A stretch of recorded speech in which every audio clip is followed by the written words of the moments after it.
Hi, it's Elizabeth Willits from Investing in Women, and we are here today for a special LinkedIn and Facebook Live. And we are with Jules Montague from the London Speech Workshop.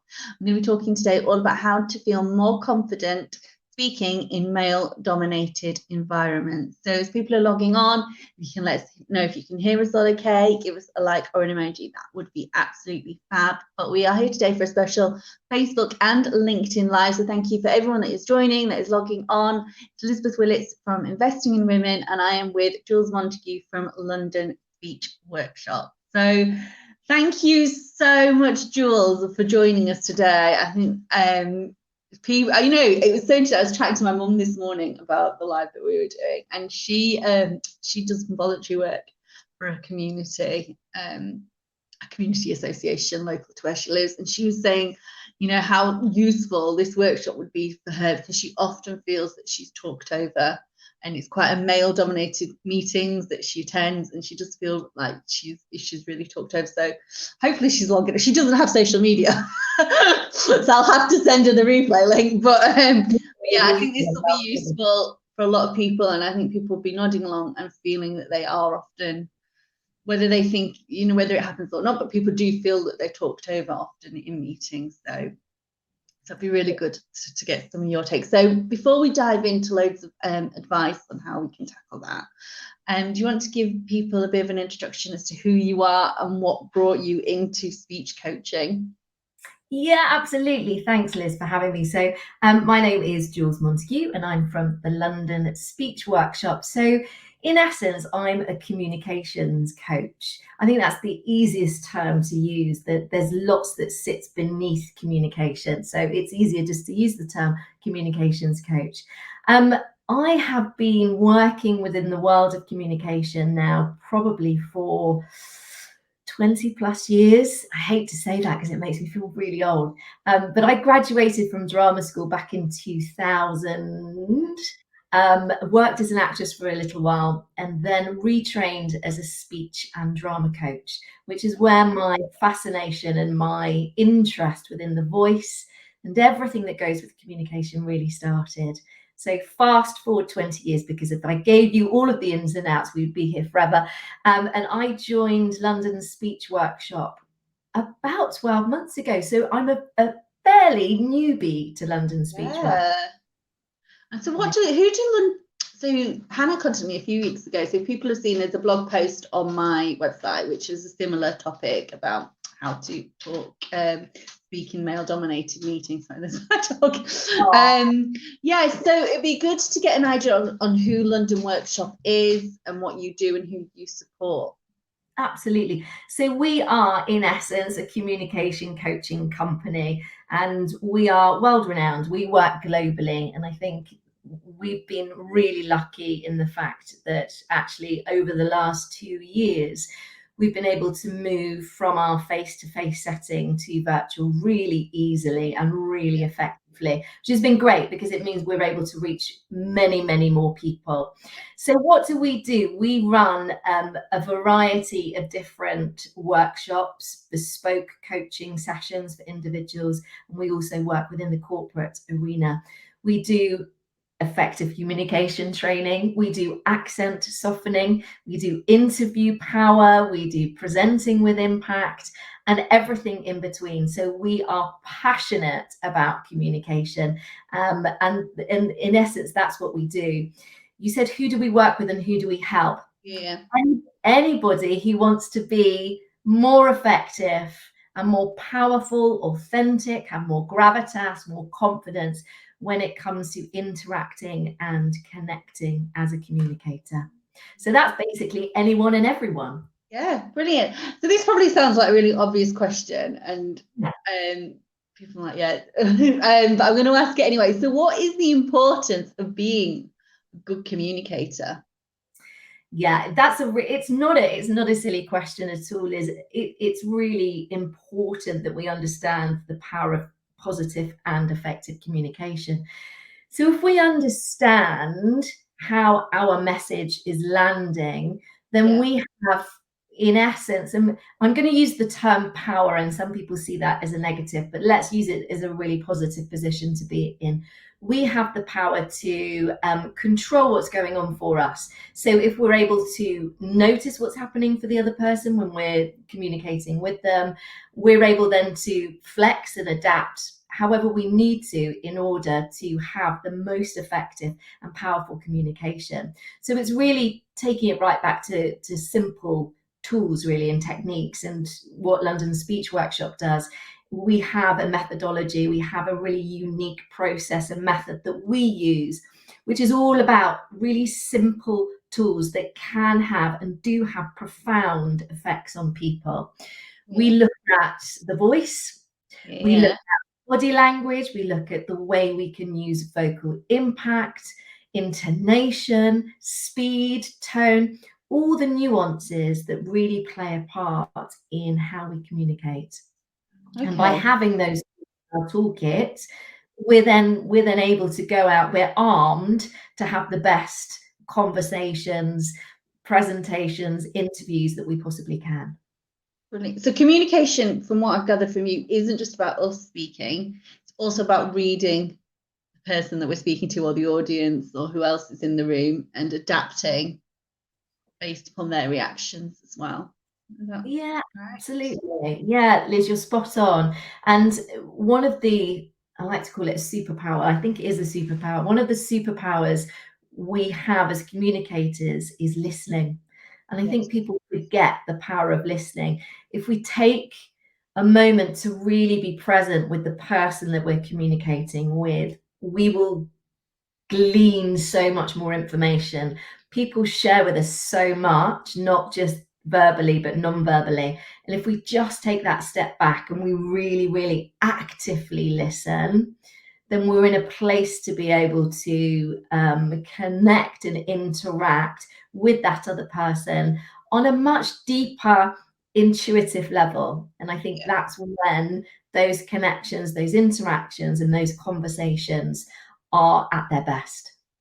And it'd be interesting then to know your take on, so much interaction now happens online, that I'm speaking to you now. It can be a bit harder to read somebody's, particularly their body language, and there can be a little slight delay with tech and the internet, etc.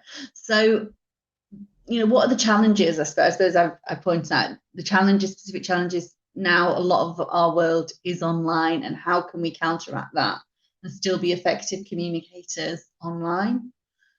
Yeah, you're absolutely spot on. This idea of the body language piece really drops out. And actually, when we think about the importance of body language, it's such a huge part of how we communicate. So what we need to really be aware of is how we can use our square, this little frame that we have. So you're in yours and I'm in mine. And this is all we've got to go on. So it's really important that we curate our square really effectively. So thinking about our backdrop, thinking about what this says, what are we saying to the person that we're communicating with? Because all of this gives a message out. What are we wearing, curating ourselves as we would when we go face to face with somebody?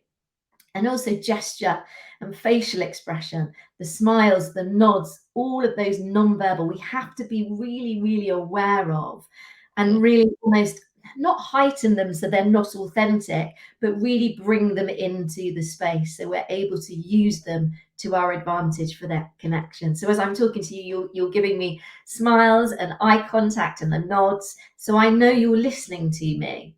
And I think what's really difficult when we're working in this virtual world is where to look. Often people say, but if I look directly, so now I'm looking directly into my camera, what happens is my connection to you, Liz, completely drops out, because I can't see your nonverbal cues. And actually, it's really disconnected. What I now do, I'm now looking at you where you are on my screen. And for me, there's that level of connection. Hopefully for you, because we've adapted into our world, because we've had to. So we now understand that people will look at somewhere on the screen in order to connect with us, as opposed to staring straight down the barrel of the camera. So it's those little adjustments that we have to be really mindful of when we're communicating in a virtual setting. That's really good advice, because a lot of people don't know where to look. They think the camera's there, people are there. Sometimes you look at yourself, and I think people are guilty of looking at themselves as well. So there's a lot, and especially actually if you're in a big meeting and there's a lot of different faces on the screen, it's quite hard to know where to focus and who to focus on.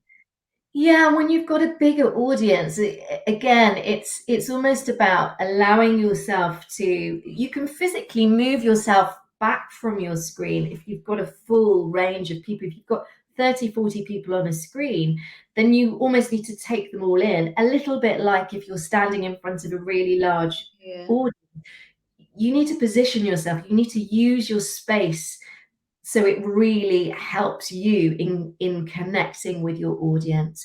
So by moving back a little bit gives you the ability to look at everybody on your screen, as opposed to being too close and up into what we would call our intimate space. That's just a bit too intimidating. So it's finding the right position, if you like, in order to keep that connection going. So why do some women feel intimidated, in male-dominated environments, or a meeting where there's, less women? Or yeah, a really good question. And in essence, I think it comes down to the fact that we're completely different. Men and women are different. And I know that sounds so utterly obvious. And I'm going to be really stereotypical here and make a big generalization, sweeping generalization. So I apologize, because this isn't everybody always, but it is people sometimes. So I would say for women, we're motivated in a very different way. We're all about, and this is not to say men aren't, we're all about EQ, the emotional intelligence. We are all about wanting to connect.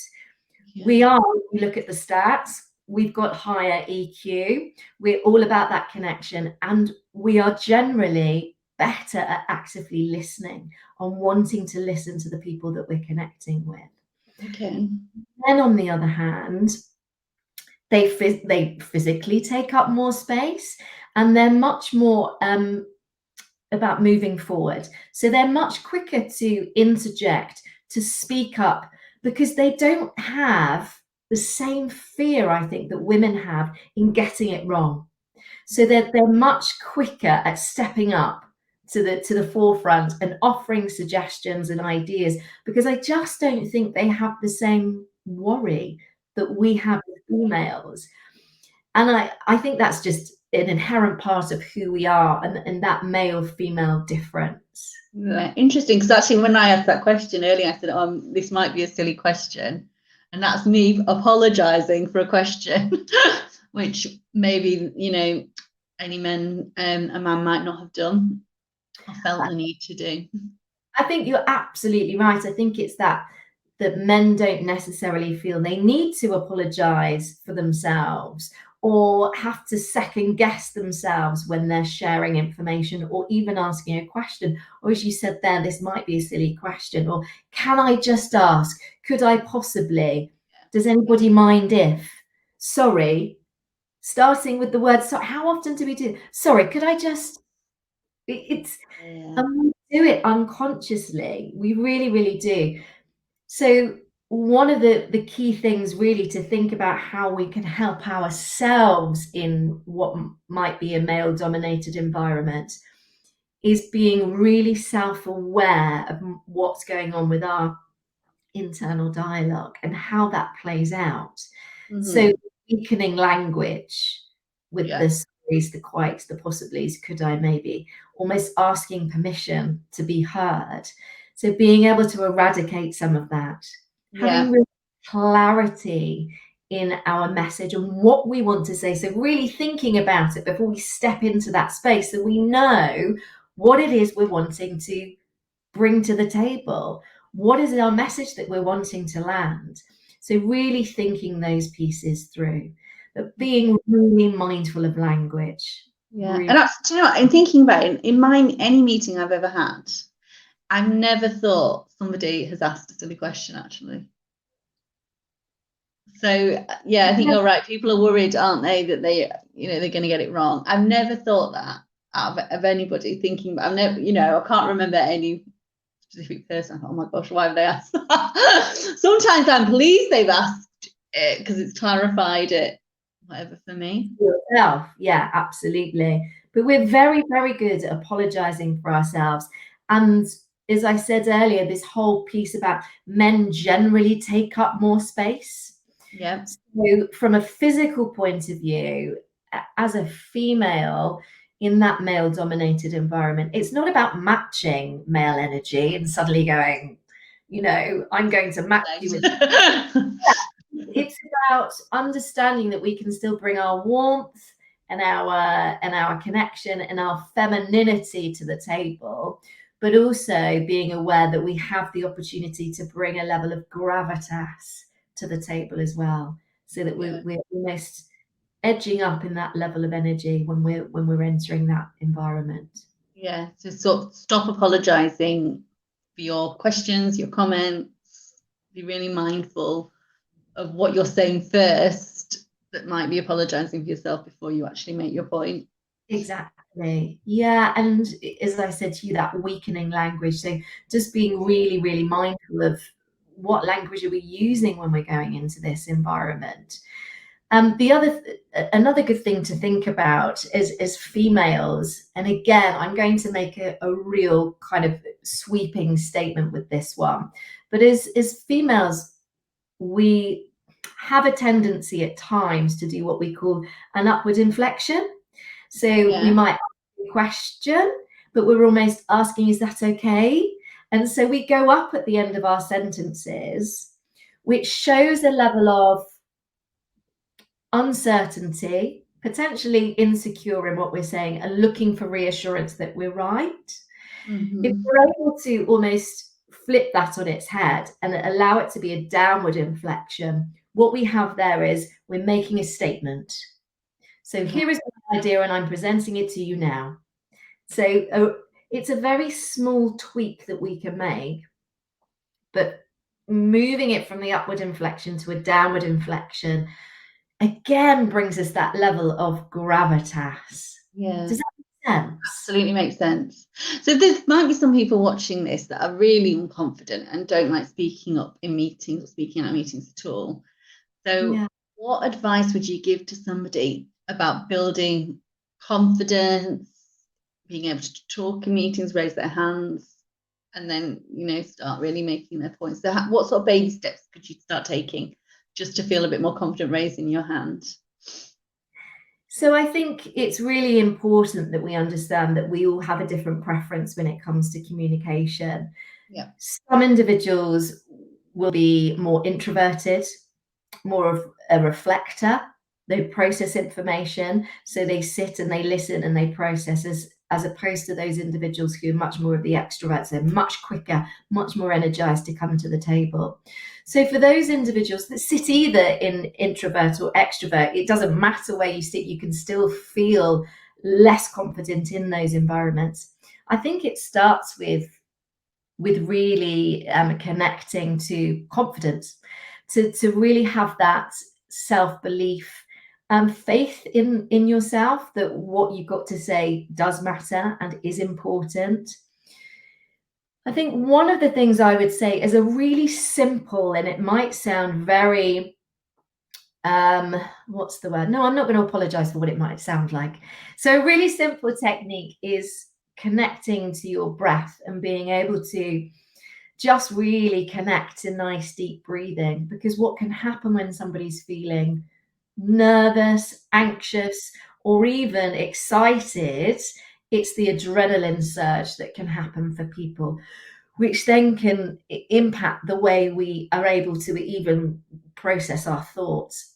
So the first thing to think about is really just connecting to the breath and allowing yourself just to really think about nice deep breathing. And while you're doing that, being really mindful of what the internal dialogue is saying to you. Are there some limiting beliefs that are kicking in? Is it a negative mindset you have? Or are you able to flip it, to really reframe it to be that positive that will really help you step into having a voice? And as you say, baby steps.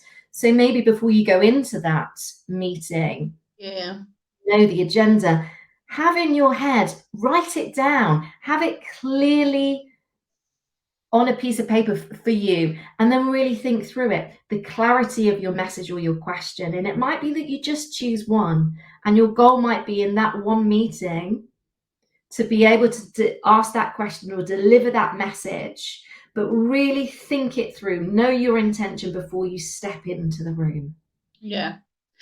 And I'm sure people will be familiar with this, being interrupted and feeling you haven't quite made your point. How do you deal with that if you're interrupted or you feel you haven't made your full point?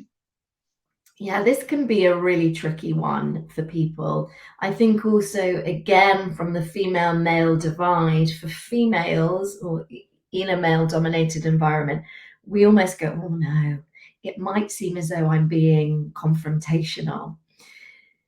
If again, our intention is one that is positive, that is what's going to land. So we can look at interrupting positively or interrupting with grace, we like to call it. So it's really being able to take a positive of what somebody's previously said. So it's not giving a compliment, but hearing them, hearing their message, and then allowing yourself to do what we call a yes and. You're building on that. So then you're able to bring in your message. There's a real difference between what we call a no but and a yes and the impact of it. So if you're wanting to, for example, interrupt or disagree with someone, if you go no, but this is my idea, it completely shifts the energy and it negates everything that's previously been said. But if we're able to go, okay, I hear you, yes, and my thoughts on this are X, Y, Z. It's a very, very different intention and a very different way of communicating. Yeah. Does that really make sense? Yeah. So yeah, I hear you and rather than no. Yeah. Just little tweaks like that can be really useful in how we build that connection and that interaction with people. Yeah. And how can workplaces, so how can managers help and how can male colleagues help make women feel heard and appreciated and respected in meetings?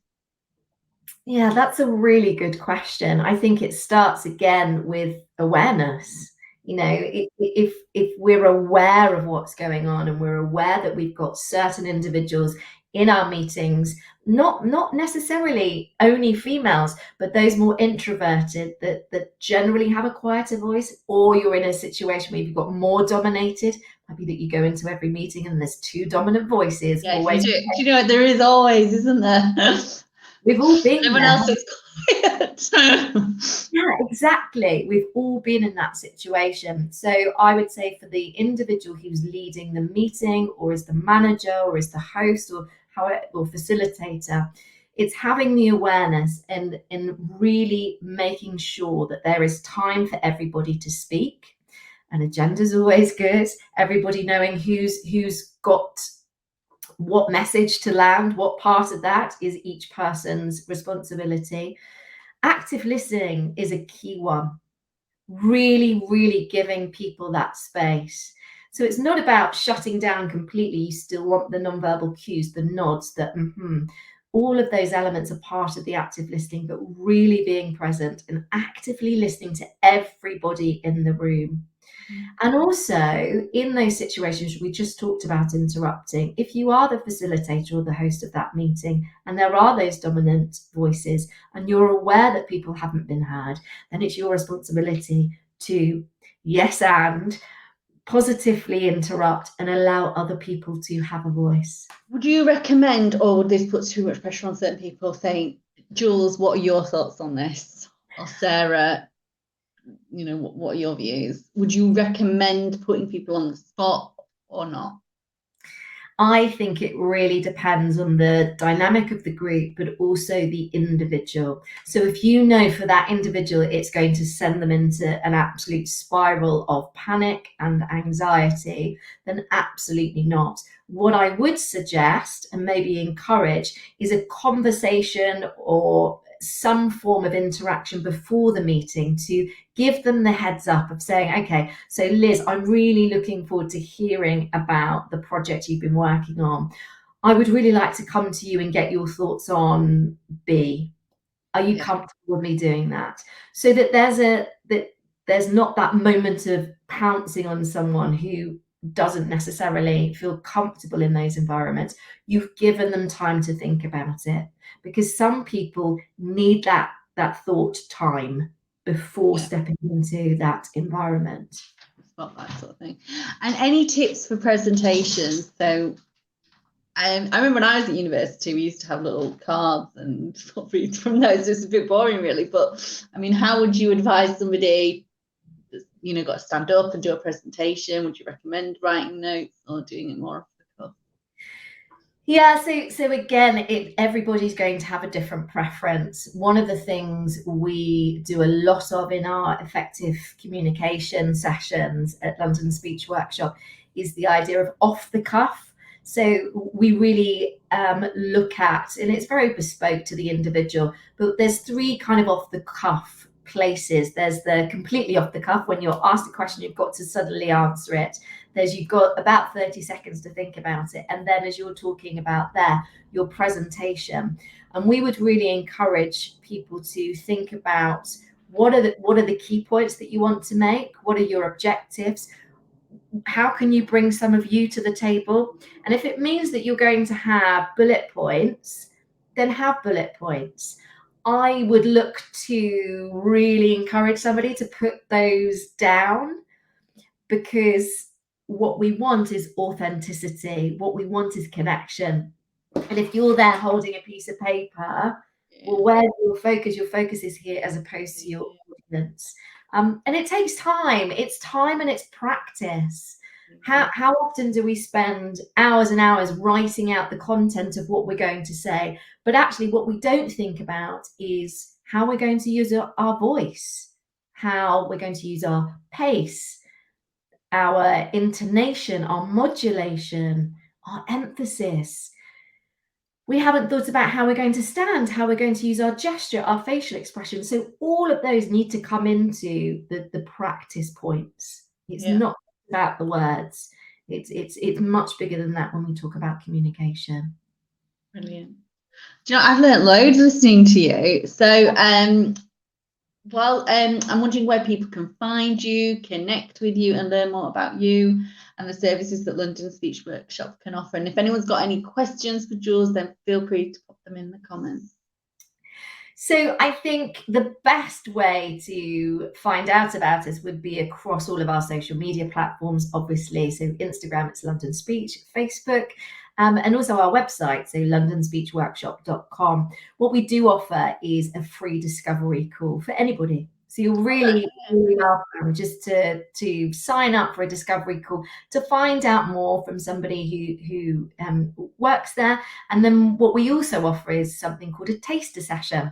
So before you decide that you want to embark on 5, 10, 15, however many sessions with us, you can have an hour with us, and you can choose to work with one of our senior coaches or one of our principal coaches at London Speech Workshop.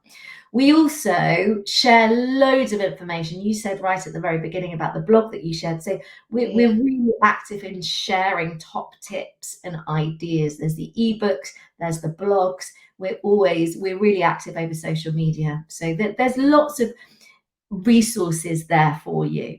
Brilliant. All right, well, we'll put the link for the discovery call in the comments. And if people want to book that and find out a little bit more, you can. But it sounds like, you know, you work with all sorts of people, so people that may be stepping up into management or senior management positions, people needing help with their job searching, helping with gravitas interviews, and the whole shebang.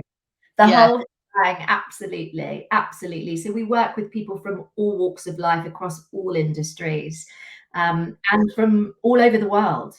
Yes, I was going to say, actually, so even though it's called London School Speech Workshop, is it all virtual? No, we do both. So we have the opportunity to do it virtually, because obviously some of our clients are in Australia and Singapore, South Africa, But we also have a London-based office in Mayfair where we do face-to-face sessions too. So our clients have the opportunity to do them face-to-face or a mix of both. Brilliant. So yeah, if you can get to London, then you can do it face to face. Wendy said she's worked with Jools, a total professional and packed with knowledge. Ah, thank you. Yeah, thank you. So thank you so much to everybody that's watched today. I'll pop the link to the discovery call in the comments.